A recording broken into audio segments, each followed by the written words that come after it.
Gravando? Tá. Boa tarde, mocinhas e mocinhos aí atrás. É com muito prazer que estamos chegando ao fim do semestre, né, de um ano tão difícil. E para esse semestre acabar bem, nesse último seminário dessa série do International Seminar Series. É um prazer enorme receber o César aqui, mas é mais interessante ainda pensar que a construção conjunta desses seminários e dos projetos dentro do programa. Então, como vocês sabem, esse foi uma iniciativa do Mário no ciclo de debate deles, que ele vai do Secomp, né? Desculpa, no ciclo de debates que ele está promovendo. Então, eu vou passar a palavra ao Mário para ele apresentar o César Zucco, para quem não conhece, e agradecer a presença de vocês aqui.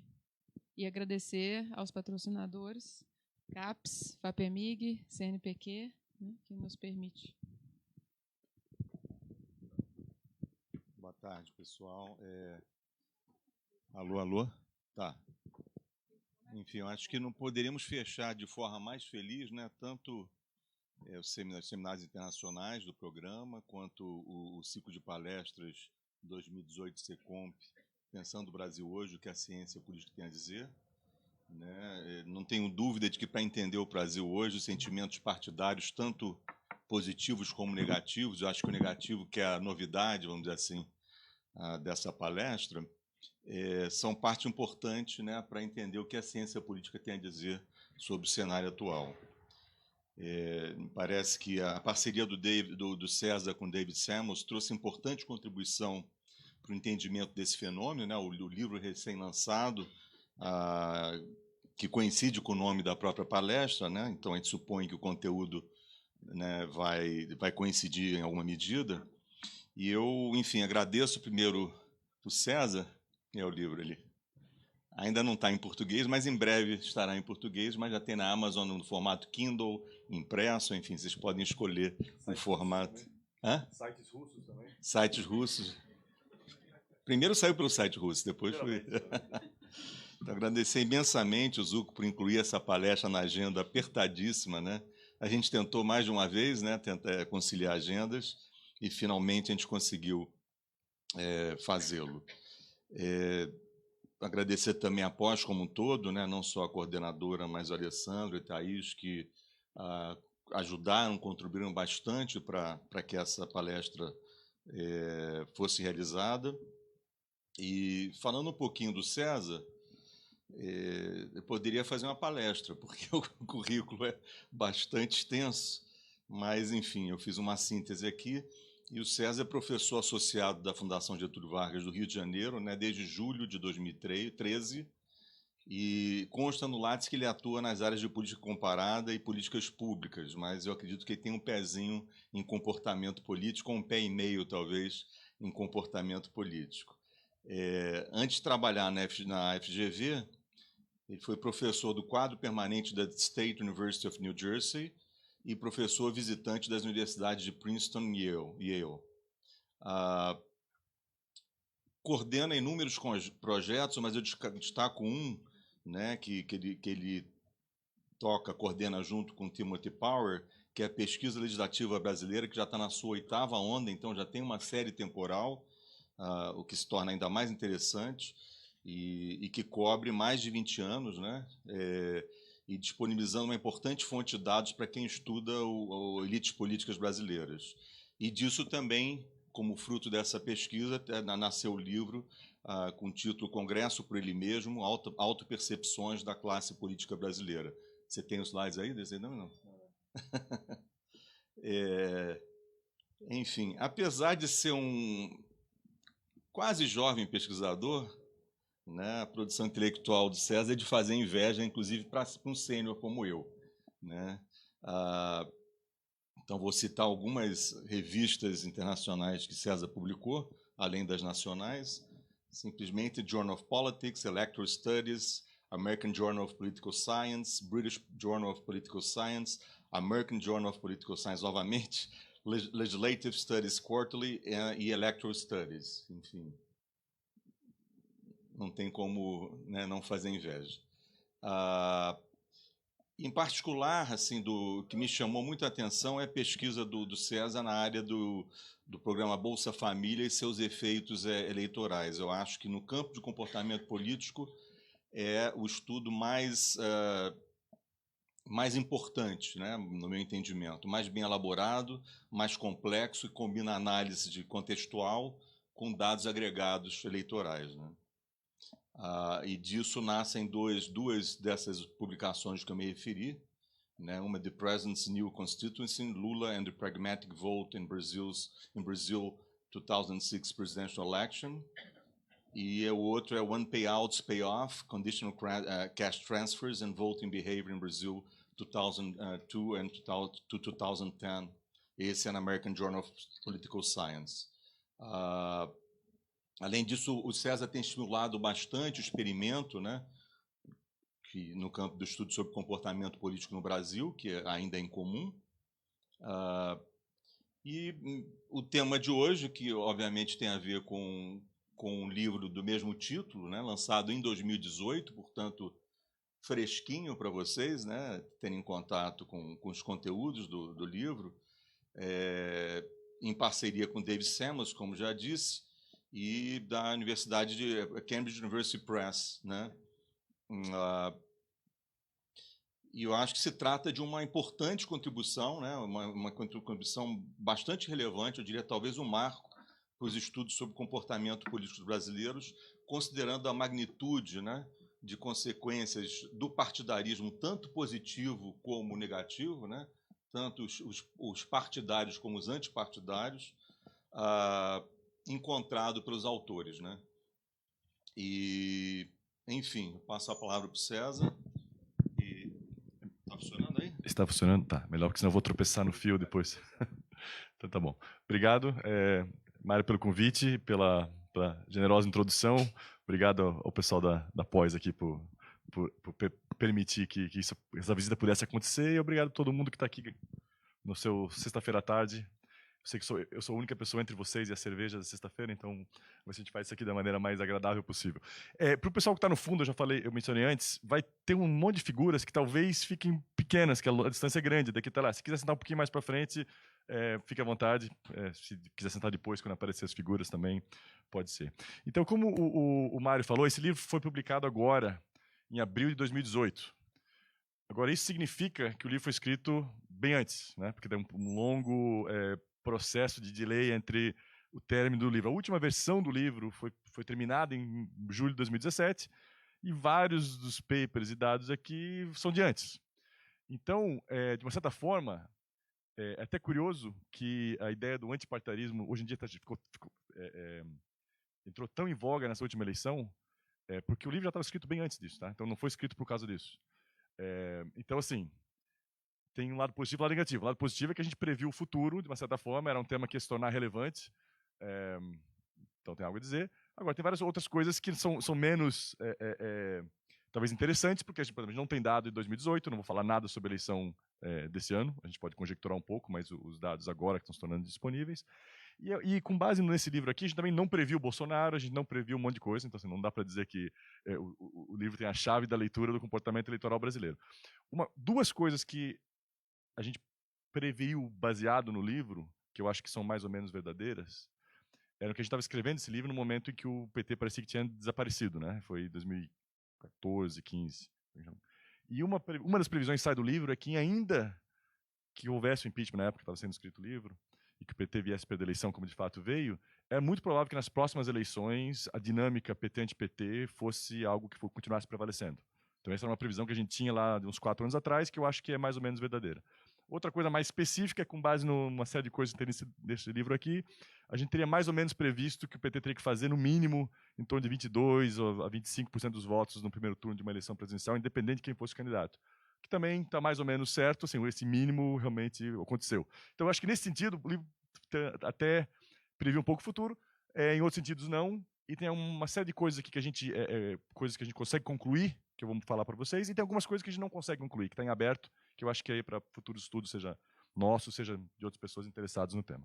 Tá? Então, Esse gráfico foi atualizado recentemente, não é o mesmo que está no livro, o livro acaba um pouquinho antes, mas esse gráfico é meio que o ponto de partida de muita coisa que a gente andou pensando para frente, pensando sobre comportamento partidário, pelo menos identificação partidária no Brasil.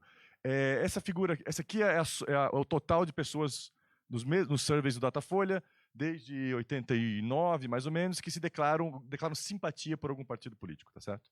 Simpatia. Esse aqui é o total, esse aqui é o PT. Tá certo? Então aqui teve um momento que a gente estava escrevendo o livro, parecia que o objeto do livro, de certa forma, fosse acabar, mas recuperou, que é uma boa coisa sempre. Esse aqui é o PMDB e esse aqui é o PSDB. Tá certo? Os outros são muito menos do que isso. Então, algumas coisas óbvias já aparecem nisso aqui. Primeiro, que teve uma certa oscilação ao longo do tempo, mas tem um leve declínio, né? Aparentemente, um leve declínio aqui no nível dos partidários totais, mas esse número não é ridiculamente baixo. A gente sempre fala, o Brasil não tem partido, mas assim, oscilou aqui 40%, 50%. Cara, não tem muitos outros países em que isso é muito mais alto que isso não. Tá? Então, assim, não é aquela coisa, ninguém se liga para partido se você levar esse dado a sério. Outra questão aqui, que desde aqui da final dos anos 90, começo dos anos 2000, 2/3 ou mais dos partidários brasileiros que têm simpatia pelo PT. Essa é outra coisa que aparece nesse gráfico aqui. Então, partidarismo é muito petismo. O PT cresceu quando estava na oposição, decaiu, depois cresceu um pouco quando estava no governo, decaiu, e o PSDB, por exemplo, em contraste, que é esse aqui, praticamente não cresceu quando era governo. Então, não é só uma desculpa fácil que as pessoas às vezes tentam jogar nisso. Não, o partido está no governo, todo mundo gosta do governo, quer coisa do governo, o pessoal simpatiza com o governo, e aí o governismo gera partidarismo. E de saída, a gente já vê que não parece ter muita relação, pelo menos até onde a gente consegue ver olho nu. Que mais tinha mais uma coisa para dizer sobre esse gráfico? Pois é. Agora, esse gráfico não mostra uma série de outras coisas. Tá? E uma das coisas que esse gráfico não mostra é que, dentre as pessoas que não são partidárias, elas têm diversos tipos de pessoas aqui. A gente está juntando 60% a 50% da população que não é partidária e dizendo, esses aqui são apartidários. A gente vai falar um pouquinho mais sobre isso. Outra coisa que esse gráfico não mostra, ou não diz para a gente, é se essa medida aqui de simpatia tem alguma implicação real. Tá certo? Porque a gente vai na literatura que estuda identificação partidária e fala de identificação, né, que é uma coisa, presumivelmente, mais forte do que a simpatia. E a pergunta, obviamente, que você olha isso aqui, você pode dizer, não, obviamente o Brasil não tem partidos, isso aqui é só uma resposta no survey, não vale nada. Ou se a pessoa está respondendo a primeira coisa que vem na cabeça, não quer dizer muita coisa concreta para a pessoa. Então, uma das funções do que a gente tenta ver no livro aqui é se, pegando esse dado aqui, simpatia partidária, que é o que a maior parte dos nossos surveys mede, se essa simpatia partidária no Brasil tem as consequências que a gente imaginaria que ela teria se ela fosse identificação partidária como é em outros países. Então, a técnica aqui é um pouco assim, tem nariz de porco, tem orelha de porco, tem rabo de porco, então é um porco. Tá certo? A gente vai ver pedacinho por pedacinho, vai ver, ela causa efeitos comportamentais, ela faz com que a pessoa use o partido como atalho informacional, o partido e uma série de outras questões que a gente vai olhar ao longo do livro para ver se esse dado aqui significa alguma coisa de verdade. Essa era a ideia. Então, esse é o livro, lado errado. Tá. Então, basicamente, o livro, o que a gente faz, mais ou menos teoricamente, uma tradicional 2x2, ferramenta básica de todo cientista social, que é pensar no seguinte, a gente pode ter o pessoal que responde sim ou não para aquela pergunta de simpatia partidária, que a gente, na literatura, chama de in-group, que é o grupo no qual eu pertenço, então tem uma relação com um grupo positivo no qual eu pertenço, pode ser sim ou não. Só que você pode também ter uma antipatia por um outro grupo, pelo outro lado, que é o outgroup. Como a literatura nos Estados Unidos, a literatura é muito baseada no caso americano, é quase a mesma coisa lá. Né? Você ser simpático aos republicanos ou avesso aos democratas é quase a mesma coisa. E você ser simpático aos democratas e avesso aos republicanos também. No Brasil, no entanto, como a gente tem um sistema multipartidário, as possibilidades tem muito mais variação nessas possibilidades de combinação. Mas, essencialmente, o que acontece é o seguinte, até hoje, quase sempre no Brasil, e quase sempre todo o resto do mundo, a gente olhou para isso aqui, né? Comparar esse pessoal que é partidário de alguma forma, independente deles terem ou não uma antipatia por algum partido, e juntar todos esses aqui, os que não têm simpatia partidária, num outro grupo. E a gente compara esse grupo com esse. E o que a gente mostra no trabalho, que eu vou mostrar para vocês um pouco aqui, é que desse pessoal que não é partidário, tem um grupo que não é partidário, mas não gosta de algum partido muito fortemente. que é esse grupo aqui, os antipartidários puros, que a gente chama. O pessoal que não tem simpatia por nenhum partido, mas tem antipatia por outros. E esse pessoal aqui se comporta de uma forma bastante diferente desse pessoal aqui. Então, se a gente juntar esse pessoal, todo mundo junto na análise, a gente está escondendo coisas que talvez a gente queira que fosse mais interessante a gente separar. Ver como é que comporta esse grupo, como é que comporta esse grupo, e esse aqui, enquanto. Tá certo? Então, só para dar uma ideia da prevalência na população, esses aqui são os... então, esses dois aqui, esses dois primeiros grupos são esses dois grupos aqui. Certo? O pessoal que tem simpatia por um partido e antipatia por outro, e o pessoal que tem apenas simpatia por algum partido. Tá, essa porcentagem aqui vem decaindo e tal, mas são mais fase 30% aqui.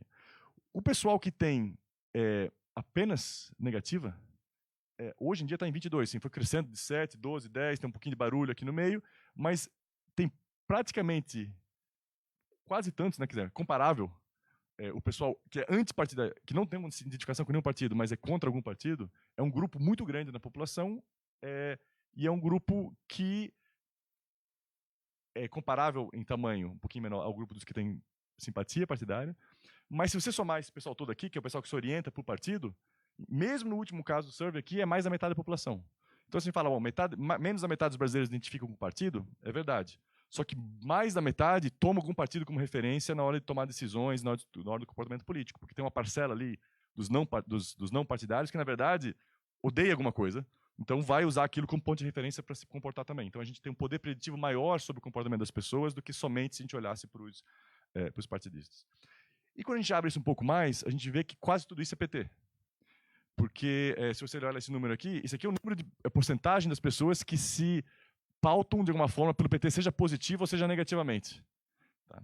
E isso é praticamente 40% da população que toma o PT como referência, seja positiva, seja negativa. Desculpa. Rolado aqui. Tá certo. Tá. Então, partidismo e o antipartidismo é relevante. Partidismo e antipartidismo somado é uma maioria da população em todos os casos do serviço que a gente olhou até recentemente. Pode ser que tenha variado um pouco agora para 2018, mas eu acredito que continue, porque a gente imagina que o antipartidismo tenha crescido. E a maior parte disso é em referência ao PT. Seja positivo, seja negativo. Então, só para ter uma ideia, o segundo maior, nesse serviço aqui, hoje em dia deve ser maior, o PT é o partido com o maior número de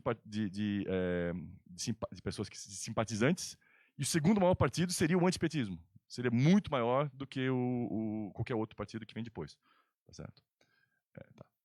Tá, então, a pergunta é, bom, simpatia partidária é uma simpatia ou é só uma preferência culinária ou partidária? O que isso significa? Vamos lá. Já estou apanhando isso aqui feio. Vamos lá, aqui.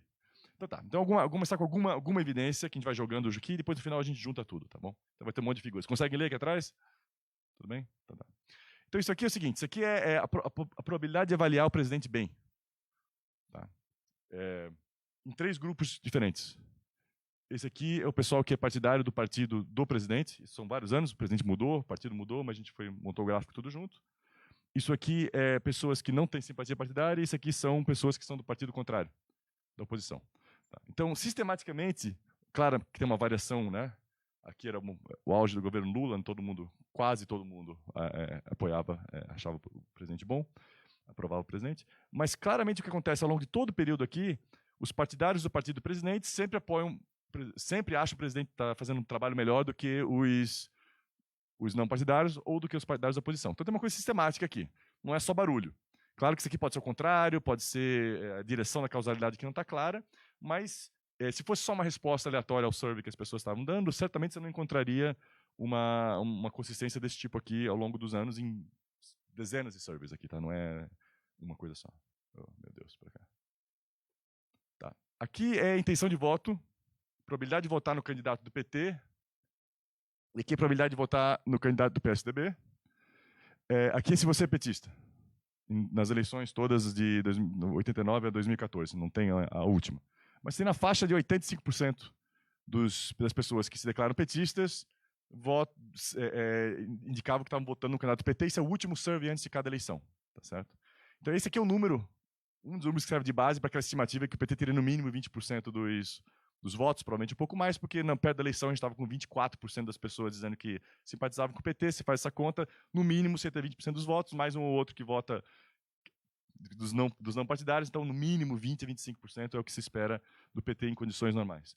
O pessoal do PSDB, baixíssima probabilidade, um pouquinho maior no ano do Serra, mas nos outros anos foi bem baixo. Isso aqui é a probabilidade de votar no candidato do PSDB. Mesmo o PSDB, que não é, né, um partido com tantas raízes na sociedade, você tem aqui um fato que os PSDBistas têm uma probabilidade razoavelmente alta de votar no candidato do PSDB, com exceção desse ano aqui do 2002, né, que foi o Serra. Mas nos outros anos tinha isso também. Então, esse sistemático é muito mais marcado para o PT, mas tem alguma evidência que o PSDB também, para quem é PSDBista, que é muito menos gente, também tem uma certa possibilidade de previsão de voto. Aqui a gente tem a intenção de voto, seja para o PT ou para o PSDB, por tipo de candidato, é um pouquinho mais geral, mas eu queria mostrar o antipartidistas. Então, os antipetistas tinham muito pouca chance de votar no PT em 89, 94, 97, subiu um pouquinho em 2002, né? Todo mundo votou no PT em 2002, mas mesmo quem não gosta do PT. Aí 2006 foi baixo de novo, 2010 foi de novo em dúbio, 2014 também um pouco dúbio. O número não é zero, mas ele é mais baixo, ele não é igual, por exemplo, o PSDBista. Cadê o PSDB? O PSDBista não vota realmente, nesse caso, no candidato do PT, porque ele tinha um próprio candidato. No caso, o antipetista até votou com alguma possibilidade no candidato do PT, mas também não votou muito fortemente no PSDB. Então, assim, o antipetista não é igual ao PSDBista. Isso a gente vê em diversos aspectos, em diversas coisas aí para frente, em diversos pontos no livro. Então, assim, dizer, não, ele é praticamente a mesma pessoa, só que ele não gosta do PSDB, não é verdade. Tem alguma diferença ali que a gente consegue ver em alguns momentos que o antipetista é um pouquinho diferente do PSDBista. Isso aqui é para ter uma ideia de que essa votação não é só para presidente. Ela acontece em outros cargos também, tá certo? O que às vezes pode ser surpreendente dado o nosso sistema político. Mas aqui é a probabilidade de votar no candidato do PT. Tá? E aqui você tem petistas, PMDBistas, PSDBistas e antipetistas. Então, cada figurinha aqui, ó, é a probabilidade de petistas, PMDBistas, PSDBistas e antipetistas votarem no candidato do PT, e isso aqui é a probabilidade dos não partidários. Tá? Então, o que a gente vê aqui é o seguinte, se alguém se declarou candidato do PT, para governador, tem uma probabilidade muito alta de votar, para senador tem uma probabilidade alta de votar, cai um pouco para deputado federal e cai um pouco para deputado estadual. Mas ainda assim, é bem mais probabilidade de votar num cara do PT se você declarou se você declarou simpatia pelo PT. Então, isso é sistemático em vários cargos, a gente pode passar isso para outros anos, 2010, a mesma coisa, e você vê isso reiteradamente todos os anos, para todos os cargos, tem uma probabilidade maior de votar. Então, não é um negócio aleatório, tem alguma coisa aqui, de fato, acontecendo.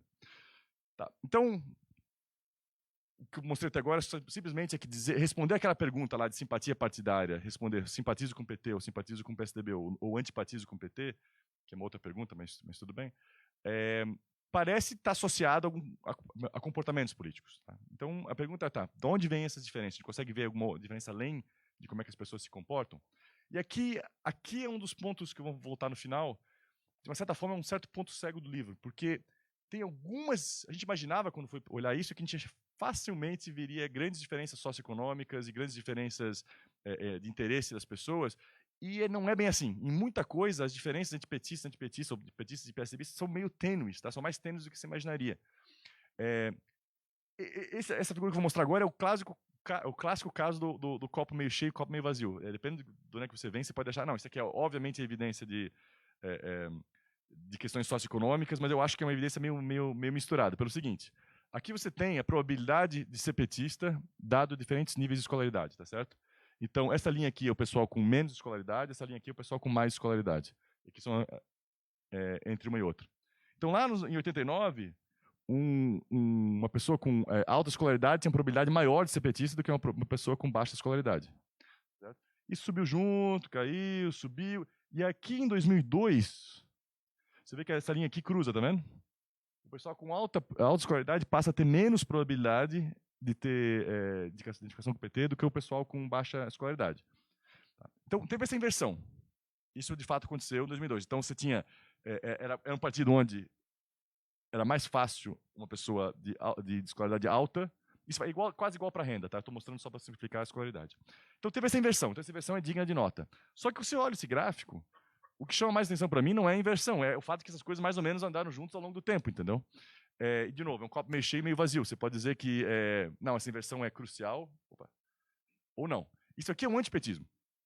o antipetismo é interessante, porque o antipetismo, a gente mede desde 89, ele vem crescendo, tá certo? Já existia em 2002, já existia em 2006, já existia em 2010, a gente começou a falar disso em 2012, 13, 14, ninguém estava falando nisso, ó, isso aqui existe, a gente não tem o dado de 2018 ainda, mas imagino que deve ter dado um salto. Mas aqui, fora esse survey que é meio barulhento aqui, mas em todos eles você tem um pouco mais de probabilidade de ser antipetista se você tem um nível educacional mais alto do que se tem um nível educacional mais baixo, tá certo? Só que essa diferença não é gigante. E se você olhar, ele vem crescendo nos dois, né? Então, assim, quando eu olho esse gráfico aqui, apesar desse barulho, que isso aqui devia ser reto, mas tudo bem, você tem uma tendência. O que chama mais atenção para mim é a tendência dessas coisas andando juntas do que o fato de você ter uma diferença socioeconômica ali no meio. Outra maneira de olhar o mesmo dado é isso aqui. Então, o que a gente tem aqui? Aqui você tem a probabilidade de uma pessoa ser de alta escolaridade, de novo, nos grupos. Agora não conseguem ver, consegue ver? Agora está pequenininho, bom, esse é o menor. PT, PMDB, PSDB, PT, PMDB, PSDB e anti-PT. Tá? Isso aqui é a probabilidade de você ter renda alta dentro desse grupo. Então, o que você tinha aqui? Todos os partidários aqui, em geral, estavam mais altos do que os não partidários. E mesmo o antipartidário, tá vendo aqui? Esses grupos têm probabilidade semelhante de ser de alta renda em relação ao não partidário, que é isso aqui. Aí vem mais ou menos assim, vem descolando um pouquinho, que o PMDB tem, por alguma razão muito estranha, tem pouca gente de alta renda, não sei o que é isso, mas tudo bem. E vem vindo. E aí, o único momento em que petistas e antipetistas parecem descolar é agora no final, em 2014. Então, o petista e o antipetista estão mais ou menos na mesma altura aqui, ó. Menos aqui, em 2014. Então, se aconteceu essa polarização socioeconômica entre PT e anti-PT com alta renda e baixa renda, foi uma coisa super recente, foi uma coisa 2014 para cá. Obviamente, é um ponto aqui, se aqui os serviços são barulhentos, pode ser que a gente olhe em 2018 e esteja o PT e os antipetistas na mesma posição de novo, não sei, a gente não olhou o dado. Mas se aconteceu de qualquer maneira essa polarização, foi recente. É uma coisa dos últimos anos para cá. Tá? Então é uma coisa que a gente não tem uma resposta definitiva sobre se é claramente ricos contra os pobres, como às vezes a gente pensa. Agora, e aí em uma série de coisas, não tem diferença nenhuma em preferência. A gente achava, vai ter claro diferença de preferência sobre aborto, preferência sobre casamento, união homoafetiva, coisas desse tipo. A gente não achou nada. Por isso não vou nem mostrar. Claro que as perguntas não são muitas, são poucos surveys que perguntaram isso. Possivelmente hoje exista, não estou dizendo que não tem, mas no passado essas coisas não estavam separando petista e antipetista. Algumas coisas que estavam, eu vou mostrar agora. Apoio à democracia. Em geral, a história é que a maior parte das pessoas que têm simpatia com algum partido apoia a democracia. Tá? Um pouco de barulho, mas os antipartidistas são esses aqui, ó, antipetistas, tá vendo? E o apoio dos antipetistas à democracia é mais baixo do que o apoio à democracia nos outros partidos, no PT especialmente. Isso aqui é interessante, porque você tem uma renda parecida com petistas e antipetistas, renda e escolaridade, mas tem uma certa aversão à democracia ou aceitação da democracia que diferencia esses grupos. Então parece ser uma coisa que diferencia mais até do que renda. Aqui é engajamento, né? Participação em alguma atividade cívica ao longo do tempo. Tipicamente, membros de partidos do PT participam mais do que os não partidários, mas os antipartidários não participam. Eles são menos engajados politicamente também. Então, não tem muita diferença de renda, não tem muita diferença de escolaridade, alguma no final, mas tem mais diferença em apoio à democracia e mais diferença em engajamento, participação. Um lugar onde aparece muito claramente a diferença é em qualquer pergunta relacionada ao sindicato. E as perguntas não são as mesmas ao longo dos anos, são medidas de forma diferente, mas em toda ela, o pessoal antipetista é bem mais baixo que os petistas. Estão aqui no final e os petistas são mais altos. Né? Então, tem uma coisa que também reforça uma ideia de participação, uma ideia de movimento social, que não tem uma pergunta mais geral do que essa. Os sindicatos sempre aparecem nesses surveys e a gente consegue ver, que também é super, super interessante. Tá? Então, a história é assim, a gente acha pouca diferença de fundo. Que a gente precisa dizer, isso aqui é a causa do petismo e antipetismo. Aqui a gente vai voltar no final, que eu vou falar que isso é o que a gente não sabe. A gente não sabe o que causa, que talvez fosse a pergunta mais interessante.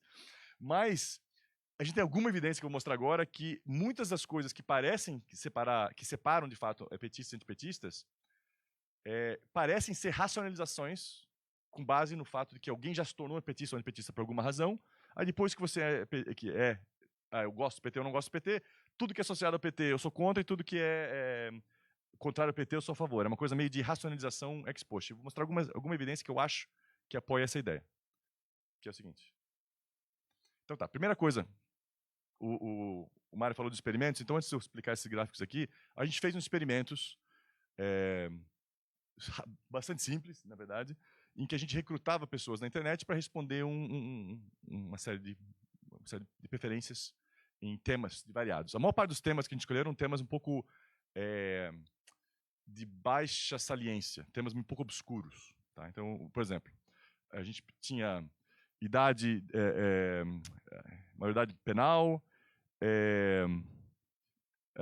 o salário mínimo que não era obscuro, mas tinha sobre tratados de proteção ao investimento, sobre o pré-sal, como é que deve ser o regime de exploração do pré-sal, sobre a limitação em contribuições de campanha, que na época não era saliente ainda, e mais uma outra coisa, eu não me lembro qual que é a pergunta. Mas como é que a gente fazia esse experimento?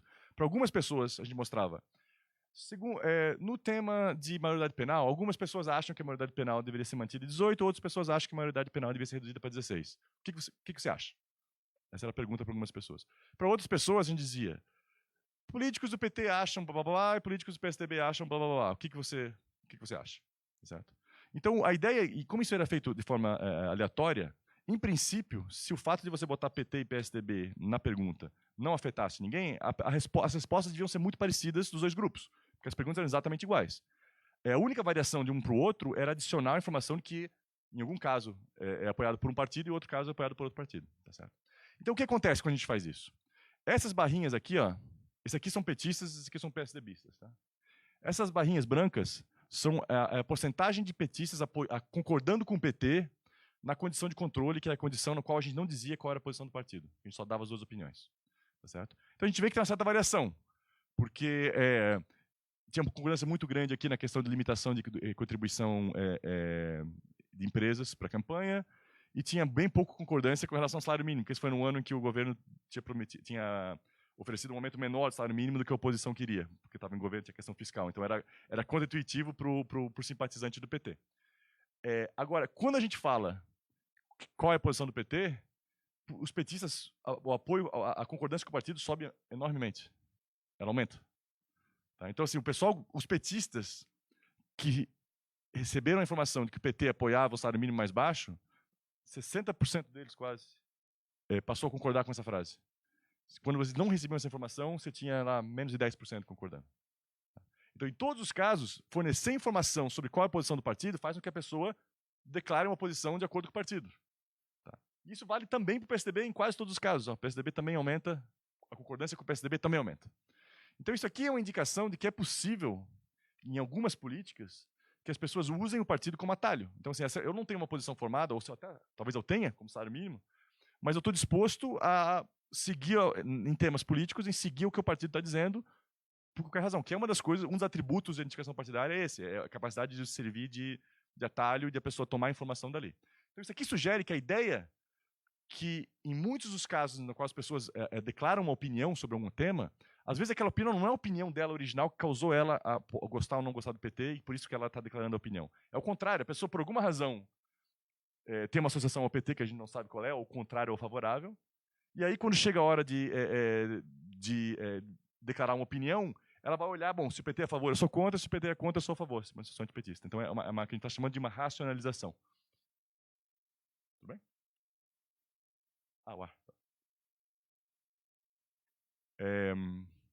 Isso aqui a gente fez a mesma coisa para os antipetistas e também funciona. Os antipetistas vão sempre para a direção contrária do PT. Quando você fala, isso aqui é a posição do PT, se a pessoa é antipetista, ela vai para a direção contrária. Outros exemplos disso aqui. Isso aqui é avaliação da economia, tá? Aqui a gente, em 97, você tinha o seguinte, em 97 era governo Fernando Henrique. Então, a resposta aqui é a probabilidade de você de responder que a economia está indo mal. Tá? Nessa época, os petistas, bem mais do que as outras pessoas, diziam que a economia estava indo mal, embora fosse a mesma economia. Né? Então, pega o PSDBista, dizia que está indo bem, o petista dizia que está indo mal. Nessa época, o petista estava ali no meio, porque afinal o PT não era governo. Tá certo? Aqui, 2010. Tá? 2010 foi aquele ano de 7% de crescimento, não foi? Alguma coisa parecida, acho que foi 2010. E aí você perguntava para os petistas se estava indo bem ou mal. Valor alto aqui é ir mal, tá? Obviamente, poucos petistas achavam que estava indo mal, e os antipetistas achavam que estava indo mal. Tá? para o futuro, o país está indo mal, para o indivíduo nem tanto, mas para os próximos 10 anos vai estar horrível. Os únicos que achavam isso eram os antipetistas. 2014, a mesma coisa. Qual a situação atual do Brasil? Petistas, poucos respondiam que estava indo mal, antipetistas, muitos respondiam que estava indo mal. Então, isso aqui é mais evidência de que você olha o mundo através das lentes em algumas questões, pelo menos, da sua simpatia partidária. Eu duvido, eu não acredito que a pessoa acha que está indo mal a economia, por isso que ela passa a ser contra o governo. Nesse caso, é muito provável que seja o contrário. Tá certo? Aqui é um caso mais claro de racionalização que a gente tem. Esse eu acho super interessante. Porque se você faz uma pergunta abstrata sobre redistribuição, quanto que você acha que o governo tem que fazer esforço para redistribuição, não dá quase diferença nenhuma entre os simpatizantes dos partidos. Todo mundo concorda. Tá certo? E aí você vai e pergunta sobre políticas específicas. Você olha aqui. Bolsa Família, quem apoia, quem não apoia. Petistas, antipetistas. Minha Casa Minha Vida, petistas, antipetistas. Tarifa social da energia elétrica, petistas, antipetistas. A ação afirmativa em raça, petistas, antipetistas. Ação afirmativa socioeconômica, petistas, antipetistas. E essas aqui são todas políticas que ficaram muito associadas ao governo PT. Então, a minha interpretação daqui não é que as pessoas... eu sou contra o Bolsa Família, então, como eu sou contra o Bolsa Família, eu vou ser contra o governo PT. Ou, eu sou a favor do Bolsa Família, eu sou a favor do governo PT. É mais, dado que as pessoas têm a mesma... preferência por redistribuição muito parecida, isso aqui eu estou lendo o seguinte, a pessoa olha, Bolsa Família pensa PT. Aí pensou PT, se você gosta do PT, você apoia o PT, se você não gosta do PT, você é contrário ao PT.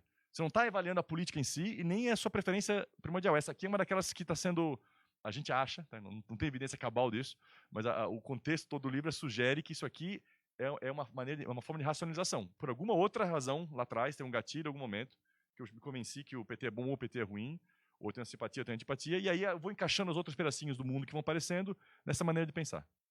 Tá? Até com corrupção isso acontece. Isso aqui é interessante. Em 2006, quem achava que corrupção era o maior problema no Brasil? Aliás, em 99 e 2002, ninguém respondia, né? Não dá para ver nada. Mas em 2006, quando começa a aparecer, você tem petistas, antipetistas. Em 2010 já subiu todo mundo aqui, mas em 2014 tem petistas e antipetistas também. Tá certo? Ainda mais. Aqui é interessante, aqui não tem antipetistas, porque a gente foi catar se esse padrão de percepção de corrupção mudava, era parecido no passado, e também quer ver? Cadê aqui? Se tem corrupção na Câmara, não, mas isso que é mais legal. Aqui. Esse é o escândalo da privatização de 2002. Se tem corrupção no governo do Fernando Henrique. Petistas achavam que sim, PSDBistas achavam que não. Fernando Henrique é responsável pela corrupção, petistas sim, PSDBistas não, a gente não tem antipetistas aqui nessa época porque o survey não entrava. Teve propina na privatização da Vale, os petistas achavam que sim, e se Fernando Henrique sabia, os petistas achavam que sim. Então isso acontecia já na época que o PT não estava no governo, tinha esse mesmo tipo de associação. Aqui, também em 2006, se a corrupção aumentou com Lula, petistas achavam que não, PSDBistas e antipetistas, sim. Se a corrupção aumentou nos últimos 5 anos, mesmo esquema. Se a corrupção aumentou no último ano, mesmo padrão. Só que quando você faz a pergunta mais genérica, concordâncias com aquela ideia de rouba mais faz, você pode fazer de qualquer maneira a pergunta aqui, tem muito pouca variação. Então ninguém gosta de corrupção. Não é que assim, uns gostam e uns não gostam. Só que é da mesma maneira que todo mundo quer redistribuição. Só que na hora que você associa uma coisa concreta com um partido ou outro, você você avalia o mundo, você avalia a evidência, você avalia a gravidade da situação de forma bastante diferente, dependendo de como é que é a sua racionalização. Pois é, então, por que só... Uma das coisas daquela figura que eu não mencionei, a primeira figura de todas, é que por que só um partido tem simpatizante? Por que os outros não têm? E assim, tem várias explicações sistêmicas de por que a gente... por que é difícil ter simpatia partidária no Brasil, mas o fato é que um partido foi do 0 a 20, quase 30, depois caiu, depois subiu, mas desenvolveu um tipo de simpatia partidária que parece ter consequências, enquanto outros não. Aqui, a gente tem uma explicação da proliferação, não da origem da coisa. E a história é mais ou menos a seguinte. É uma história de meio seguindo... é uma linha é uma questão de organização dos partidos, tá? É uma questão de como é que o partido se organizou, mais ou menos. Então a gente tem o seguinte, esse argumento vem da seguinte forma: todos os partidos no Brasil, os principais, seja PT, PMDB, PSDB, eles são razoavelmente bem sucedidos do ponto de vista eleitoral. Eles existem aí há 20, 30 anos, eles ganham votos, ganham eleições, ganham... Bom, tudo bem. até recentemente. Né? Cientista social só prevê o passado, né? Então, como vocês sabem. Então, então o que a gente olhou aqui é o seguinte. A gente quis primeiro estimar se o fato de um partido se estabelecer num local, num município, aumenta a votação dele para cargos legislativos no ano seguinte. Então, a gente pegou uma medida de presença do partido no nível local e viu se, pegou lugares onde os partidos não estavam, lugares onde o partido entrou naquele ciclo, ele passou a existir naquele ciclo, e olhou o que aconteceu com o resultado eleitoral em comparação com quando ele não estava presente naquele município. Então, obviamente, o partido concorre para deputado federal, mesmo sem estar presente fisicamente naquele partido. Então, esse é o que a gente está olhando. Então, o que a gente achou no primeiro momento é que, para todos os partidos, que é isso aqui, que é o efeito da presença local, se estabelecer localmente gera um efeito de votos positivo, exceto aqui para o MDB num ano aqui, mas em quase todos os anos é positivo e significante, seja para PT, PMDB ou PSDB, nos 3 ciclos eleitorais que a gente olhou. Então, os três partidos, esses 3, são mais ou menos iguais nesse aspecto, são parecidos. Quando você não está presente, você não tem voto, quando você vai lá e tem uma presença física, você consegue alguns votos. O que até aí, assim, né, morreu Neves. Aqui não pode falar isso, né? Então, tá. E aí, só que tem uma diferença interessante que é a seguinte, só o PT, quando se torna presente, consegue simpatizantes. Então, esse aqui a gente fez a mesma coisa, só que com uma variável independente aqui, desculpa, a variável dependente não era mais voto, era simpatizantes. Então, você tem um efeito positivo e significante para o PT, mas aqui é essencialmente 0 e aqui é essencialmente 0 para o PMDB e PSDB. Então, assim, todo mundo que está presente, quando o partido consegue chegar no lugar, os 3 partidos, eles igualmente ganham mais votos, mas só o PT consegue mais simpatizantes. E aí que vem o tchan, por assim dizer. Que a gente olhou o seguinte, pegou a densidade da sociedade civil, a medida de densidade da sociedade civil do IBGE, que existia lá em 2 censos, e a gente olhou como é que essa obtenção de simpatizantes variava com a densidade da sociedade civil. E o que a gente encontrou foi muito interessante, que é o seguinte, isso aqui para o PT. Em lugares com pouca densidade de sociedade civil, o PT entra e, essencialmente, não ganha mais simpatizantes. Então, nesses lugares aqui, ele é como qualquer outro partido. Ele chega, consegue votos, mas não consegue simpatizantes. Onde o PT consegue simpatizantes, essa linha, essa aqui é a quantidade de simpatizantes a mais, onde essa linha fica positiva, é quando você passa aqui do 30 percentil, mais ou menos, para cá, de densidade de sociedade civil. Então, lugares que têm mais associações, lugares que têm mais sindicatos, lugares que têm mais clubes e coisas desse tipo, nesses lugares o PT entra, e quando ele entra, ele consegue mais simpatizantes. Esse gráfico tem que entrar para os anais do maior efeito 0 da história da humanidade, né? Porque realmente ele é 0 de cabo a rabo. Isso aqui é para o PMDB. O PMDB não faz a menor diferença na sociedade civil. Ele pode ser mínimo ou pode ser máximo. O partido não faz voto nenhum. E o do PSDB é mais ou menos a mesma coisa, com um intervalo de confiança um pouquinho maior, mas não vou mostrar aqui, mas é 0 também. Então, para os outros 2 partidos, e creio que para os demais, você ganha voto, mas não ganha simpatizante, e não faz diferença a sociedade civil se existe ou não. Para o PT faz diferença. E, obviamente, a gente não tem os últimos 2 ciclos, por uma questão de dado. Tá? Então, isso aqui provavelmente era mais forte no início do partido, nos anos 80. A gente tem isso aqui para o miolo do partido, de 90 até 2005. Continuou sendo, e provavelmente passou a ser menos relevante depois. Mas o período de expansão do PT muito se deu pelo fato do PT conseguir simpatizantes em locais onde tem sociedade civil. E isso bate com as histórias e com o que a gente sabe da organização partidária, que o partido, tipicamente, ele mobiliza, que a gente fala mobiliza os organizados. Gente que já faz parte de movimento social de algum tipo ou de outro, é basicamente quem é recrutado, é quem entra, é quem é trazido de forma orgânica para o partido.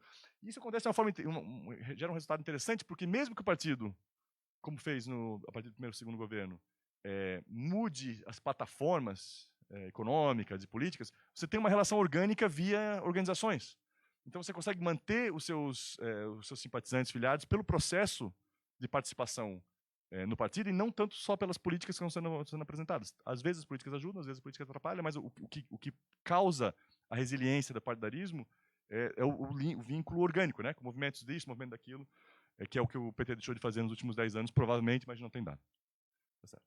Então, basicamente, é isso. Mas agora vamos mostrar o que está faltando, vamos juntar os pontos aqui. Então, o que a gente mostrou e o que eu tenho razoável certeza que vai continuar sendo verdade se alguém refizer os dados e olhar tudo de novo. Tem uma quantidade significativa de partidários negativos no Brasil. Isso hoje pode não parecer uma grande surpresa, porque, afinal de contas, a gente passou por 2018, né? Foi uma dureza para todo mundo, mas não era muito sabido, não era muito falado até a gente começar a olhar isso. Tá? Então, isso aqui é uma conclusão empírica, digamos assim. Se você somar partidários positivos e negativos, até hoje, eu não vi os dados de 2018, mas acredito que vai continuar sendo, é a maioria da população. Então, dizer que partido não importa para o eleitor, tem que dar uma vírgula, porque se importa de forma negativa, ela importa. Tá certo? Então tem um certo qualificador aqui, que se poderia dizer que a maioria dos brasileiros tem partidos como referência de alguma forma, em alguns momentos, para algumas coisas, pelo menos. A maioria dos partidários são petistas, não precisava esse livro para dizer, mas a gente reforça. A maioria dos antipartidários são antipetistas, a proporção é mais ou menos a mesma. O antipetismo evoluiu conjuntamente com o petismo, ele veio crescendo, tá? Ele era menor que o petismo, mas em vários momentos que a gente tem dado, ele já aparecia. Uma coisa que eu não falei aqui hoje, é interessante que, quando você olha os primeiros dados lá do final dos anos 90, metade dos anos 90 para o final, a justificativa, que geralmente associada ao antipetismo, era medo da baderna, medo da bagunça. E depois, em 2006, 2010, aparece mais corrupção e agora, mais recentemente, aparecia crise econômica, coisas desse tipo. Então, a justificativa vem mudando ao longo dos anos, o que para a gente também é uma sugestão de que talvez essas coisas não sejam as causas. Tá? Talvez a causa seja um outro tipo de fenômeno que a gente não sabe qual é exatamente, mas que isso aí é a forma que a pessoa racionaliza. É possível. Simpatia partidária importa, e o que eu mostrei para vocês aqui, que ela importa para como é que a pessoa avalia o governo, ela importa para como é que a pessoa vota para presidente, vota em outros níveis, ela importa para como é que a pessoa decide seu voto, ou decide sua opinião sobre alguns assuntos na qual ela não tem opinião. Então, importa para uma série de questões concretas. E a gente tem alguma evidência de que o partido organicamente conseguiu... só o PT desenvolveu isso pela maneira dele interagir e se acoplar com a nossa sociedade civil. Ele cresceu mobilizando os quem já era organizado. O que, inclusive, foi a estratégia dos partidos no início do século XX, partidos de massa na Europa, também os democratas cristãos organizavam em cima de organizações religiosas, os partidos socialistas e comunistas organizavam em cima de organizações sindicais. Então, não é reinventando a roda aqui, é basicamente fazendo o que foi feito no passado. Fica a grande pergunta: o que acontece hoje em dia em tempos de mobilização virtual e tal, né? Tudo isso a gente não sabe como é que isso vai evoluir, mas possivelmente alguma variação em cima disso passa a ser a maneira de fazer. Agora tem um ponto cego, que é o seguinte, que a gente não sabe mesmo. Então, o meu argumento até agora foi basicamente que, uma vez formado, uma vez que existe esse sentimento partidário, ele importa, tá certo? E várias das coisas que parecem ser razões para o sentimento partidário, elas provavelmente são racionalização, elas são ex post. Né? Como eu penso no exemplo do Bolsa Família ali, bastante evidência sugere que isso seja uma ex post. Primeiro, eu não gosto do PT, para depois decidir o que eu acho do Bolsa Família. Tá certo? Então a pergunta é: o que é o gatilho? De onde é que vem essa formação? Né? Porque, assim, se tem a nossa ideia, quando a gente chegou no final do livro, a gente falou: olha, tem alguma coisa que a gente não sabe o que é, porque a gente não pode voltar no tempo, em parte, e parte porque os dados não existem, a gente não pode ir lá voltar para 99, 82, 83, ou 89, ou 92 e rodar um experimento naquela época. Como é que a gente pensa no que pode ter sido esse gatilho? O que é esse gatilho? Por que algumas pessoas, inclusive, agora menos, mas nos dados até 2014, 2010, você tinha um nível socioeconômico muito parecido entre petistas e antipetistas, nível educacional petista, de repente alguém caía para um lado e alguém caía para o outro. O que é o gatilho que separa um grupo do outro? E a gente não sabe o que é. Então, você está esperando que eu vou dizer, eu não sei o que é. A gente tem alguma evidência que não é só uma questão material de um interesse imediato. Pode ser que tenha um pouco disso, mas não é só isso. Eu imagino, que a gente já vem conversando com o Mário aqui ao longo dos últimos 2 dias, que tem alguma coisa de características psicológicas inatas das pessoas. Tem gente que é mais afim de debate, participação e assembleísmo, tem gente que não gosta e ponto, e que não. E isso bate com alguns estudos de psicologia política mais recentes, em que certos atributos são quase inatos. As pessoas têm uma propensão a gostar de certas coisas e outras não. Isso tem uma capacidade preditiva alta de como é que a pessoa vai se identificar politicamente. Obviamente, isso é tudo mais simples nos Estados Unidos, porque você tem 2 partidos. Né? Então, nos Estados Unidos, você tem o pessoal que estuda isso, identifica características conservadoras nas pessoas ou características mais progressistas. Isso não é ideologia, tá? São características psicológicas. Gente que tem medo de mudança, gente que tem mais aberto à discussão, são características pessoais, psicológicas. E essas características acabam mapeando muito para as posições políticas, que, por sua vez, são facilmente mapeadas por partidos, que são só dois. Né? Então, você tem uma conexão do psicológico para o político e do político para o eleitoral. No Brasil, a gente não fez ainda essa conexão do psicológico com o político. Acho que tem pouquíssimo estudo, que eu saiba. E pode ser que algumas coisas não sejam iguais ao que for encontrado nos Estados Unidos. E muito menos do político para o eleitoral, porque aí, como o nosso sistema eleitoral partidário é muito mais confuso do que o americano, não é óbvio que uma pessoa que tenha características conservadoras vai facilmente achar um partido. Então isso pode ser a explicação de por que ela cai para o antipartidarismo, porque ela é uma pessoa que seria lá o trumpista americano, mas não tem um partido para isso, e aí eu só sei que eu sou contra o PT. Então a explicação parece alguma coisa por aí, mas isso é totalmente chute, não tem evidência de nada. Tá aí para quem quiser estudar. E era isso.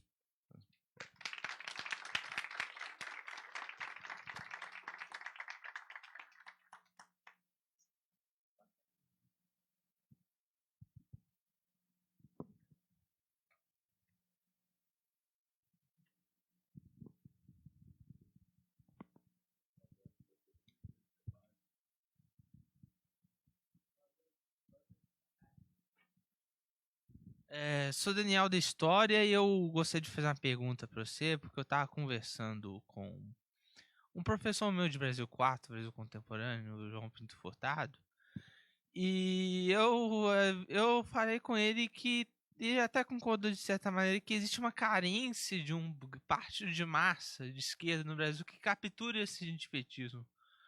Parece que as organizações de esquerda no Brasil, eles foram, com salvo raras exceções, elas foram capturadas por um sentimento de solidariedade ao ex-presidente Lula que assim, que não captou o que a população sentia.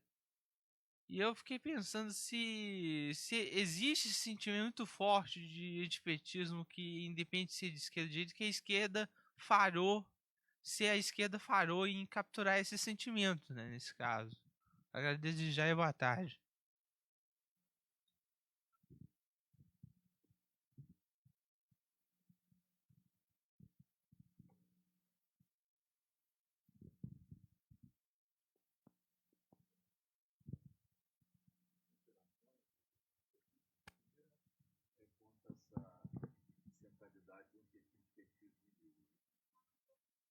centralidade colocada no antipetismo. Vou falar um pouco mais sobre o livro.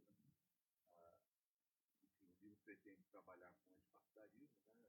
Coloca no geral, mas quando vai detalhar a posição sobre o partidarismo, é mais antipetismo que qualquer outra coisa. Vocês justificam que fazem isso, né? Dado ao volume, vamos dizer assim, a magnitude do antipetismo. Alô, alô. Alô. Então, acaba sendo mais sobre o antipetismo, mas, ao mesmo tempo, vocês observam um crescimento do antipartidarismo, né, de 98 a 2016, e um declínio do antipartidarismo de um só partido, né, de 60,9 para 40,5 nesse período de 98 para 2016. Né? Há um declínio desse antipartidarismo que tem só um partido como alvo, tipo antipetismo. Ao mesmo tempo que há um crescimento do antipartidarismo. Isso me parece revelar alguma coisa que a gente também está trabalhando aqui, né, eu, Edinaldo e Julian, que é exatamente esse antipartidarismo mais amplo, né, que não tem como alvo só um partido. E aí eu fico meio que me perguntando, né, se essa... Obviamente o antipetismo é um fenômeno importante e relevante para a gente pensar o Brasil hoje, mas se o antipartidarismo mais geral também não é, e crescentemente, tal como os dados mostram, e possivelmente tal como a eleição recente também mostrou em função do desempenho dos outros partidos e coisas do tipo. Quanto à questão, vocês chegam a falar que o antipartidarismo mais amplo, né, que não tem como alvo só um partido, ele não teria claras consequências comportamentais e atitudinais. Porque, claro, o antipartidarismo que tem como alvo o PT significa que o cara não vai votar no PT. Então, a consequência é muito mais clara. E o antipartidarismo mais geral, vamos dizer assim, em si, né, o antipartidarismo, ele não teria claras consequências. Mas eu acho que vocês mesmo indicam um caminho, né, que aponta para consequências mais fortes e mais nítidas do antipartidarismo mais amplo, vamos dizer assim.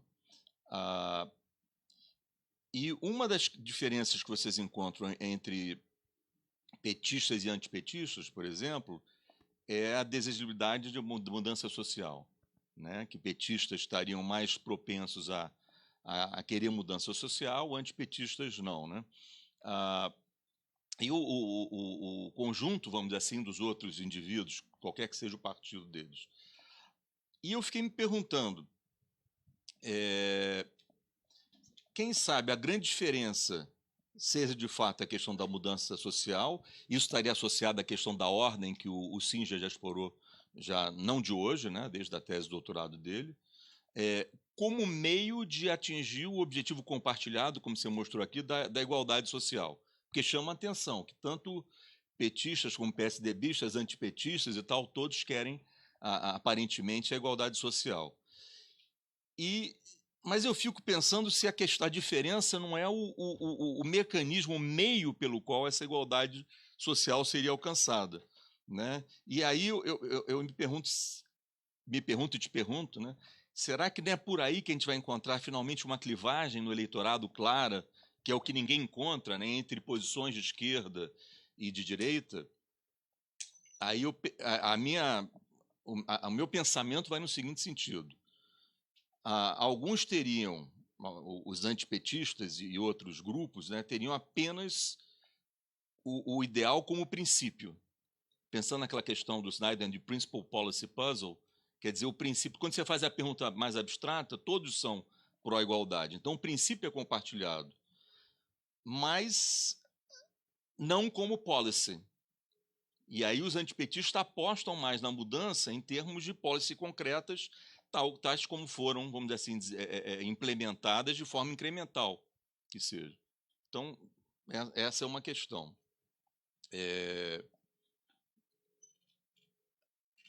Uma penúltima questão é que se vocês identificam, o cara que não tem, o antipartidário puro, é aquele cara que não tem identificação partidária, não é isso? Mas, obviamente, tem uma rejeição ao partido de referência. Mas vocês partem da teoria da identidade social, né? O capítulo teórico lá, a referência é a teoria da identidade social, a qual tem como um dos pontos iniciais a ideia de que as pessoas têm o in-group, né? O grupo de referência identitário, e o anti é um desdobramento dessa identidade inicial. Né? O anti é porque a pessoa tem uma identidade e, a partir dessa identidade de grupo, eles projetam no outro o anti, né? A rejeição ao grupo de fora, ao outro. Não sei se você concorda, mas... E aí eu fico me perguntando se a teoria não está um pouco desarticulada com a empiria, aí, no caso. Como é que esses caras poderiam ser antes? Uma última questão, e eu acho que tem a ver com essa... Você ressaltou muito esse vínculo de natureza efetiva, que não seria acompanhado por um vínculo de natureza de issues ou ideológica, né? Eu acho que esse foi o ponto forte aí no final da tua fala. Eu me pergunto se isso não tem a ver com a mudança da base social do petismo. Ali, a partir de 2006, você mesmo mostra naquele gráfico, há uma inversão, né, dessa base social. E aí a base social nova, obviamente composta por indivíduos, né, nível socioeconômico mais baixo, enfim, espacialmente localizado em certas partes do país, etc., o vínculo deles com o PT tem muito mais a ver com um sucesso, com as políticas públicas implementadas, e menos com uma ideologia. E, possivelmente, no passado, essa relação era mais ideológica. Estou especulando aqui, obviamente, porque a gente tem poucos dados anteriores a 2002. E talvez por isso a gente encontre menos contraste de esquerdismo e direitismo quando a gente compara petismo com antipetismo, ou petismo com PSDBismo. Pelo fato que a base hoje tem esse vínculo talvez mais ligado às políticas e, no final das contas, o vínculo se reduz a algo de natureza afetiva, mais do que ideológica, como você encontrou, como quase todos nós encontramos em termos de comparação de esquerda, direita, petismo, antipetismo, em termos de não só de base social, mas de atitudes e comportamento e tal. Eu me pergunto se isso não tem a ver com os novos petistas a partir de 2006, né? Enfim, são essas questões. Beleza. Então, como é que era o teu nome mesmo, lá de baixo? Daniel. Eu acho que possível... Bom, a gente não sabe, na verdade, a gente tentou olhar se tinha alguma... A gente imagina que os antipetistas, no tempo recente, 2014, seja uma distribuição bimodal, que tem a gente de esquerda e gente de direita, né? Dois grupos, provavelmente um grupo de direita maior, mas um grupo de esquerda que abandonou o PT. Mas algumas coisas para pensar. Não é tão fácil... De novo, a demanda para um partido para organizar os antipetistas vem desde antes, existe. Sempre pôde existir um partido para organizar os antipetistas. Nunca ninguém pediu. O PSDB não fez isso, o PMDB não fez isso, ninguém fez isso. Até recentemente, talvez. Nem do ponto de vista eleitoral, não estava muito claro como é que isso seria feito. E parte do problema é que, e que eu acho que toca algumas coisas que o Mário está falando, é que você está com... Muitos destes, os antipetistas, é um grupo que não é engajado politicamente, não participa, não gosta da atividade política ali, organizacional, sindicatos, união. Então, como é que você traz as pessoas para dentro de um partido? É difícil você não tem um mecanismo claro de organizar essas pessoas. Elas já não estão organizadas em algum lugar. Elas são antipetistas, elas são contra a organização. Elas têm preferências, possivelmente, que você possa captar, mas para trazer elas de uma forma orgânica dentro de um partido, é difícil. Então, assim, partidarizar isso, se fosse fácil, o PSDB tinha capturado essas pessoas, né? O PSDB não atua como partido muito claramente, da mesma forma que o PT, mas tinha esse potencial de votos ali. Então, acho que do ponto de vista de organizar um partido é difícil porque as pessoas não estão militando, não estavam, pelo menos, militando de uma forma organizada em nenhum outro tipo de organização social. Agora, poderiam ter capturado do ponto de vista eleitoral. Aí eu concordo contigo. Do ponto de vista de... estavam ali para ser captadas. O problema é que eu realmente não sei quantos desses antipetistas são, de fato, de esquerda. Assim, você vai criar um partido inteiro... A ideia é criar um partido de esquerda para capturar os antipetistas. É possível, mas o PT tem um monopólio, né, quase muito forte nas organizações da sociedade civil, né? Então, você teria que criar um partido de esquerda que seja com outros grupos a parte do... competindo por esse mesmo espaço é difícil. Você olha hoje o que sobrou, assim, do sistema eleitoral que sobrou aí, o PT não tem concorrência na esquerda do eleitorado, não? Porque ele ocupou esse espaço de forma orgânica, a não ser que tenha uma crise, um colapso, uma prisão generalizada, uma debandada que abra espaço para essas pessoas irem para outros partidos, não é tão fácil assim criar um partido para mobilizar essas pessoas, muito menos um partido de esquerda. É mais fácil, dado que muitos antipetistas passaram a militar em organizações que a gente não conhecia, inexistiam antes. Foram organizações que foram montadas contra o PT, né? Contra o governo. Foi uma coisa curiosa. As pessoas não estavam organizadas. De repente, passaram a ter algum tipo de organização. Essas organizações estão integrando outros partidos. E aí eu imagino um movimento semelhante no lado da direita. Na esquerda eu acho mais difícil isso acontecer. Simplesmente porque não tem espaço, a não ser que o PT realmente desapareça. Então agora vamos para as suas perguntas e vamos de trás para frente. Vamos lá. A última pergunta qual que era? Só falar os novos petistas. Diluição. Essa história é razoável. Eu acho que é uma história muito provável. Porque os nossos dados, inclusive, dessa estratégia do PT de crescer organizar os mobilizados, vai até metade de 2006, 2010, por aí. E quando o partido vira governo, o time A vai para o governo, o time B fica no partido, né? Tem um pouco isso. O partido fica para o segundo plano. Agora, por outro lado, tem muito pouca evidência, eu não encontrei evidência que os programas sociais geram partidaristas, né? Partidários. E geram eleitores. A gente não achou ainda esse link a gente especula, eu acho que é uma especulação razoável, mas não é óbvio.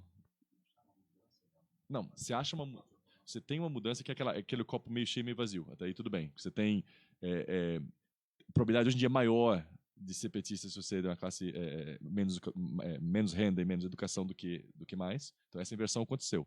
Mas não tem evidência direta de que isso aconteceu por conta de programas sociais. Se você compara, tenta estimar o efeito de receber um programa social na probabilidade de ser partidário, você não encontra isso.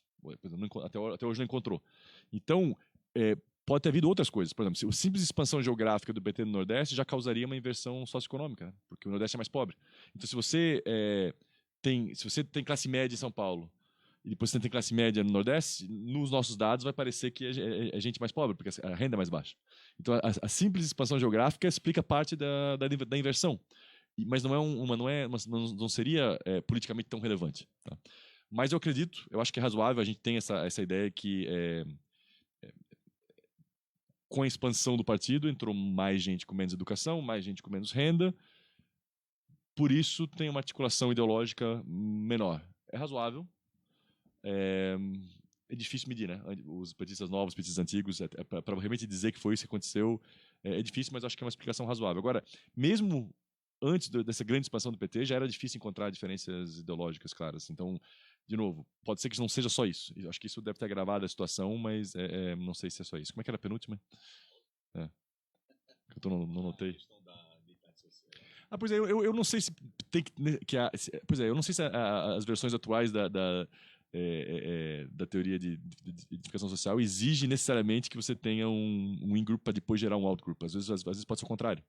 Poderia ser o contrário. Mas eu concordo contigo que tem uma assimetria na história, que a gente tem um pessoal que é partidarista, que é partidário, petista. Muitas pessoas são ligadas ou têm uma visão positiva de movimento social. É gente que está militando, ou gente que simpatiza com esse tipo de coisa, pelo menos. E aí você tem o outro lado, que é a ausência disso, de uma certa forma. Tá certo? Então tem uma certa assimetria, porque em princípio, você diria, não tem como essa coisa negativa funcionar como identidade social, porque ela não tem os elementos constituintes do que seria uma identidade. Ela tem só a contradição ao outro lado. Concordo. Mas aí a minha resposta é empírica. É que, empiricamente, os efeitos do antipartidarismo parecem ser muito parecidos com os efeitos do partidarismo.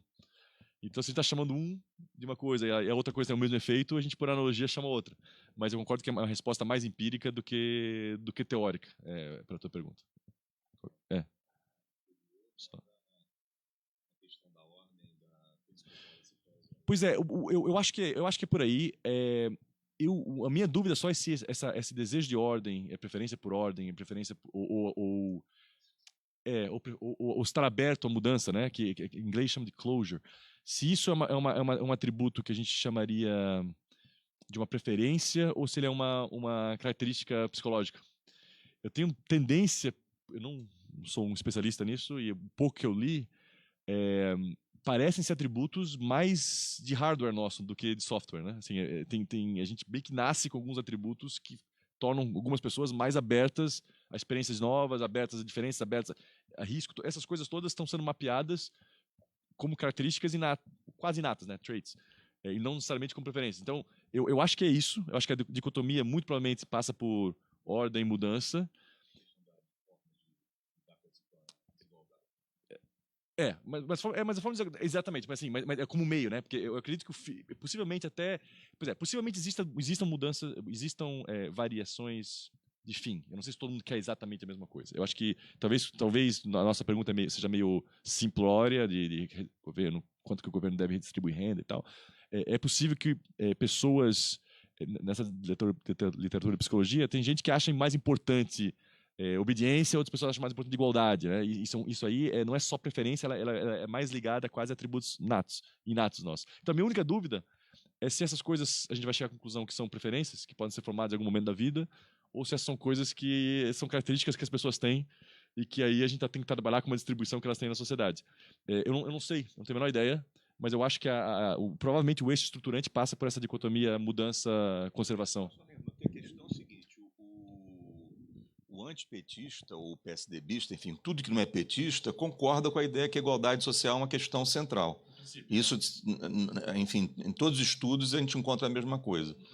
O que eu estava dizendo é que é o meio, porque tem, ou seja, os não petistas param no princípio. Quer dizer, eu estou tentando interpretar por que é essa igualdade. Porque certamente não é igual, né? Nem todos são a favor da igualdade quando a gente desce no nível específico. E aí a gente encontra, de fato, que os petistas são mais favoráveis às policies específicas que têm trazido essa diferença. É uma interpretação diferente daquela questão de que os petistas aderem mais à Bolsa Família e coisas do tipo. Seria uma adesão mais profunda, porque você adere ao fim e adere ao meio. Tá, e o outro não. Possível. Eu acho razoável. A minha única dúvida é se a razão pela qual um adere ao meio também e o outro não, se é uma preferência que foi formada ou se isso vem de alguma característica inata. Eu acho que a gente tem bastante pesquisa para fazer para olhar essas coisas, que pode ser que assim, qualquer uma dessas respostas seria interessante, entendeu? Mas elas geram um mundo um pouquinho diferente para a gente pensar para frente, né? E tinha mais uma.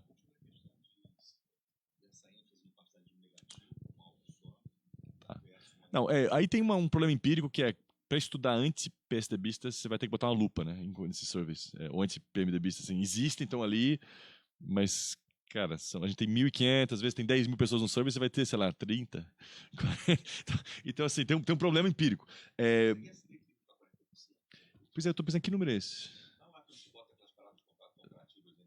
Entre os países.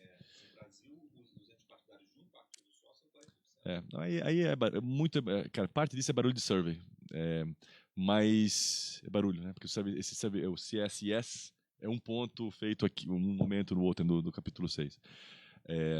Pois é, tem que pensar. A gente tem que teorizar sobre isso ou fazer outro survey. Um problema, uma coisa que eu não recomendo é escrever um livro baseado em 100 surveys, porque, cara, que tem assim, é muito barulho. Para você olhar para trás e ver o que faz sentido aqui, dá um trabalho danado. Assim, agora parece fazer sentido, mas quando você olha a primeira vez, assim, é muito barulho. Mais alguma?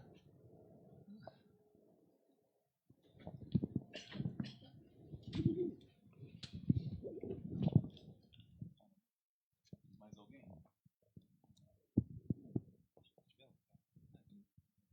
Mais alguém? Só para você. Professor, meu nome é Lucas. São duas perguntas, na verdade, talvez um pouco mais metodológicas, digamos assim. A primeira, talvez eu tenha perdido, eu queria entender um pouco melhor como que foi feita aquela medida no nível municipal. Se foi a partir de... Eu fiquei com a impressão de que foi a partir de voto, mas aí não necessariamente... Tudo bem que o voto está associado à simpatia, como você mostrou, mas não é a mesma coisa, né? E a segunda, também um pouco metodológica, mas também um pouco uma hipótese, talvez para vocês trabalharem, que eu fiquei pensando a partir dos surveys do Ibope esse ano, em que medida que o mecanismo de adquirir a simpatia partidária não pode estar na campanha. Porque eu estava até checando os dados aqui, a primeira medida de simpatia feita nessa campanha em agosto pelo Ibope, e eu sei que tem problemas na medida do Ibope e tal, o PSL tinha 1% de simpatia partidária, e na primeira pesquisa do segundo turno ele tinha 12%. Então, assim, né, ainda que a gente bote um intervalo de confiança aí, já tá bem claro que aconteceu alguma coisa. E acontece o contrário para o PT. Então, assim, não sei se vocês tinham dado para olhar o efeito de campanha em adquirir simpatia ou rejeição. É isso. Obrigado.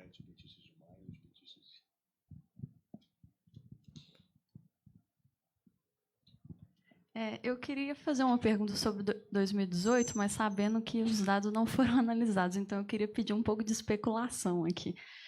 Então, a minha pergunta é o seguinte: parece que esse antipetismo foi capturado pelo Bolsonaro. Como e por quê? Como que isso aconteceu e por que ele?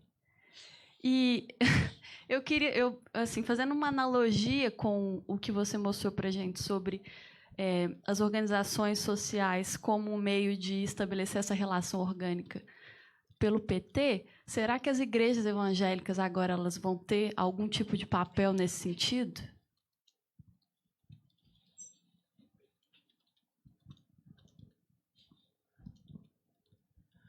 Boa tarde, meu nome é Brena, sou do mestrado do programa. E com relação ao amplo apoio a políticas de redistribuição encontradas em surveys. Isso não seria que de certa forma, são desmentidas quando você faz perguntas mais específicas com relação à Bolsa Família, Minha Casa Minha Vida. Esse amplo apoio à questão mais geral, metafísica, de distribuição de renda, não seria, de certa forma, um fenômeno semelhante ao que a gente encontrava antigamente da direita envergonhada, que vai apoiar questões de redistribuição de maneira mais ampla para não parecer um babaca falando que não tem que redistribuir durante o survey? Não seria algo relacionado a isso? Obrigado.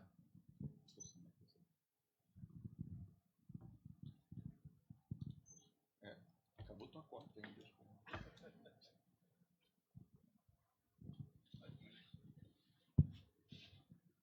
Tá, vamos lá de novo. Última pergunta. No caso do... Tá conversando com a Miriam Hermeto sobre escola sem partido. E eu citei um dado que eu vi no Jornal do Valor Econômico, na internet, que falava assim que no segundo turno a tendência de mulheres de classe média era de votar no PT, enquanto a tendência de mulheres de classe baixa era votar no Bolsonaro. E ia perguntar se no caso dessa questão se a gente segmentar por faixa, nos últimas pesquisas por faixa de nível de ensino, e talvez também por causa da renda, por causa que muitas mulheres de classe média estão universitárias ou já passaram universidades, se a gente podia deduzir que o PT ele é um partido de direita, no caso, né? A partir desse tipo de análise, eu quero desejar.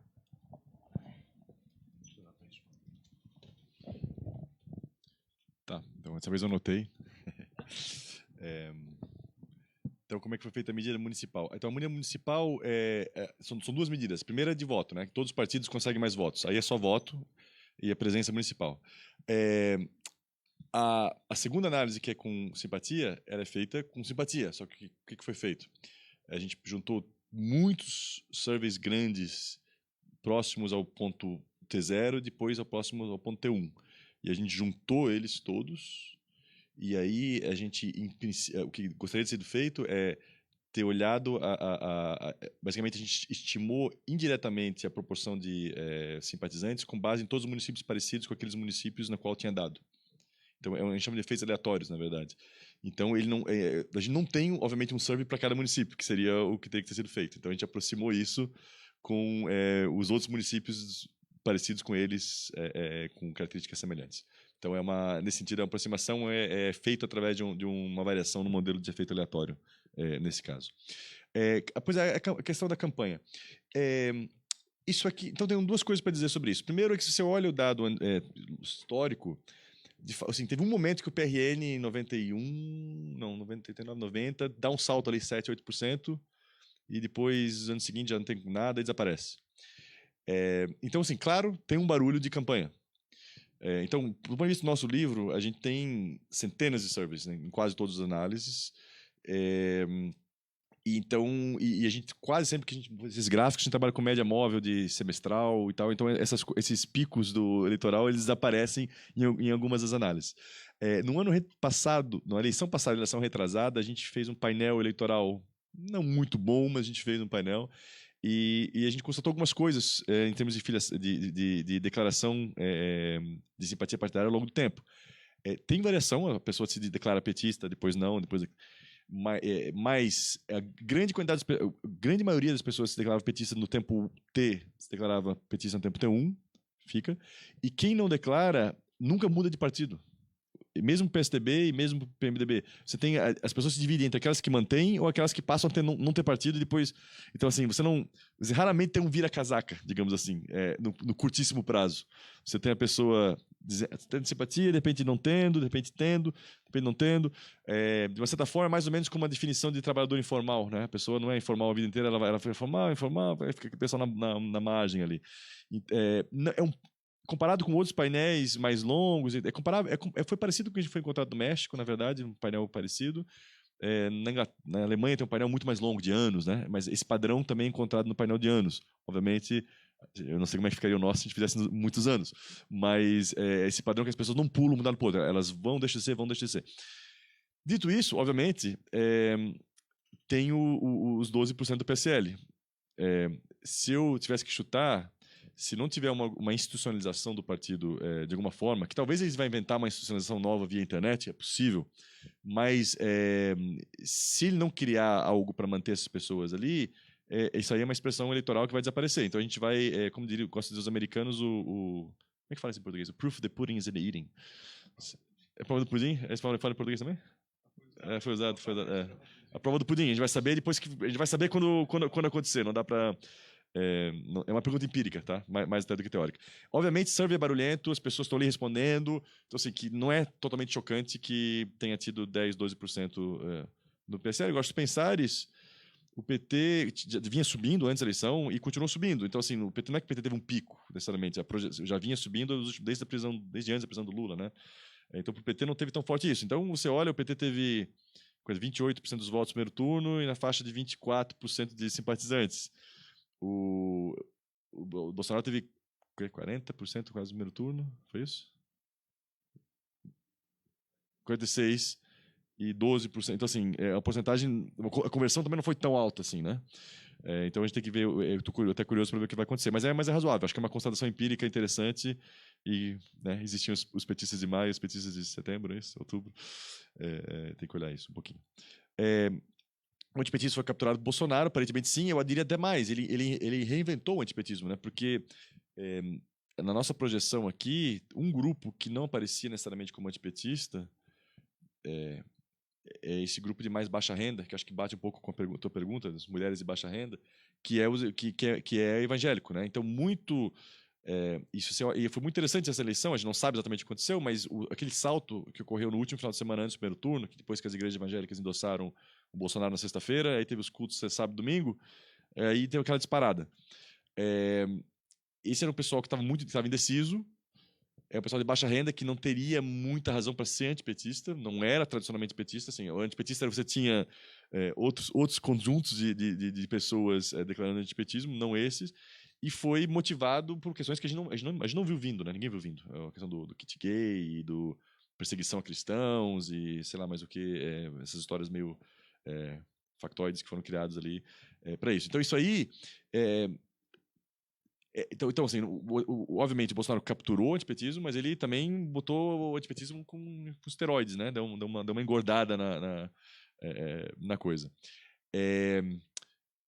Como e por quê? Bom, não sei. Como a gente sabe, o porquê, assim, em retrospecto a gente pode explicar o que aconteceu, ele realmente viu a coisa antes de todo mundo. Você pode dizer que foi Steve Bannon, talvez, que viu isso antes e ajudou a organizar. Não sei, o resto está especulando. Agora, que as igrejas evangélicas podem vir a ser a base de organização de um partido, ou de partidos, ou de organizações mais à direita, isso aí não tem a menor dúvida. Inclusive, isso era uma das coisas que a gente já vinha dizendo quando a gente escreveu esse paper aqui, aquele da organização do PT. Uma das especulações para frente era que o maior cabedal de pessoas organizadas de alguma instituição e disponíveis politicamente que existe no Brasil são religiosos, particularmente igrejas evangélicas e das periferias das grandes cidades brasileiras. Note-se que, aparentemente, eles aderiram ao Bolsonaro, eles não são organicamente ligados ao Bolsonaro, eles poderiam ainda aderir a outros. Eles não estão organizados enquanto partido ainda, eles não têm as suas próprias pessoas, tem várias pessoas em vários partidos, mas não tem uma organização partidária clara ainda. Pode vir a ser, é possível. Pode ser que eles continuem assim, como agentes livres, oferecendo apoio para outros candidatos em outros momentos. Não se sabe se vai evoluir isso para uma questão mais orgânica ou não. Mas eu acho que é onde, ainda mais com limitação de financiamento de campanha, né? Porque isso magnificou esse efeito também, porque como é que você chega em pessoas... você tem que chegar em pessoas organizadas, é mais barato que chegar em desorganizados, que cheguem no atacado, né? Então, é um grupo facilmente organizado se você tem acesso a eles. Se você não tem acesso a eles, é muito difícil chegar. Então, acho que menos dinheiro, menos ainda. Então, eu acho que sim, acho que esse é um ponto interessante de olhar para frente, como é que esse alinhamento entre igrejas e o PSL, ou igrejas e outros candidatos mais à direita vão acontecer. A tua pergunta foi basicamente se a resposta de distribuição é só social desirability, né? Socialmente desejável. E eu acho que é bastante razoável. Eu acho que isso merece uma análise com mais cuidado, né? Pensar nas perguntas mais bonitas, mais experimentais, indiretas, para a gente realmente ter certeza dessa igualdade de goals e divergências de meios, né? Igualdade, assim, eu acho que é uma tese interessante. Eu acho que ela é totalmente compatível com os dados que a gente tem, com a gente, todo mundo, né? A gente tem. Mas os dados que a gente tem podem estar capturados por esse problema que você levantou. Eu acho que mereceria você pensar num desenho de fazer para realmente ver se os goals realmente são os mesmos das pessoas ou não são. E a maneira de fazer isso, né? Então acho mais precisa ser um estudo dedicado. Perguntas genéricas no survey não vão capturar isso.